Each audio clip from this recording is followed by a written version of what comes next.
வணக்கம் மக்களே! இன்னைக்கு பார்த்தீங்கன்னா, நம்ம கொடிசியாவோட 2வது பார்ட்டு தான் பார்க்க போறோங்க. மதியமா சாப்பிட்டு கொஞ்ச நேரம் ரெஸ்ட் எடுத்துட்டு, மறுபடியும் வந்துட்டோம். அதில பார்த்தீங்கன்னா, இந்த மாரி ஆட்டு பண்ணை அமைப்பதற்கான ஒரு டெமோ மாரி செட்டு போட்டிருந்தாங்க. எந்த மாரி தீவன தொட்டியெல்லாம் இருக்கும், எந்த மாரி ஷெட்ல அடியில பரண் எப்படி இருக்கும் அப்படின்ட்டு இந்த பிவிசி பரண் இதெல்லாமே ஒரு டெமோ மாரி பண்ணியிருந்தாங்க. அது மட்டும் இல்லாம, சில ஆடுகளையும் அந்த செட்ல விட்டிருந்தாங்க. அந்த டெமோ செட்ல ஒரு சில ஆடுகள் இருந்துச்சு. அதெல்லாமே பார்த்துட்டு, அது எந்த மாரி இருக்கு அப்படின்னு சொல்லிட்டு அவங்ககிட்டயும் ஒரு கொட்டேஷன் வாங்கிட்டு வந்துட்டோம். அதுக்கப்புறம் பார்த்தீங்கன்னா, அது நெறையா நேச்சுரல் ஐட்டம் ஆர்கானிக் ஐட்டமா வச்சுருந்தாங்க.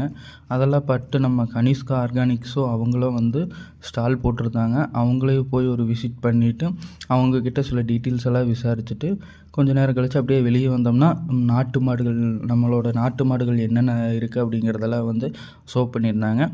அதை எல்லாமே பார்த்துக்கிட்டு இருந்தோம். போன வருஷத்தை விட பார்த்திங்கன்னா, இந்த வருஷம் ஸ்டால்ஸ் ரொம்பவே கம்மியாக இருந்துச்சு. நாங்கள் எதிர்பார்த்து வந்த பல ஸ்டால் வரல. என்ன ரீசன்னு தெரில. ஸோ அதெல்லாமே பார்க்க முடியாமல் போச்சு. அதுதாங்க கொஞ்சம் வருத்தமாக இருந்துச்சு. மற்றபடி எல்லாத்தையுமே சுற்றி பார்த்துட்டு, நர்சரிக்குள்ளே போய் ஒரு சில செடிகள் வாங்கிட்டு, நாங்களும் அப்படியே கிளம்பிட்டோம். அவ்வளோதான். டாட்டா பாய்.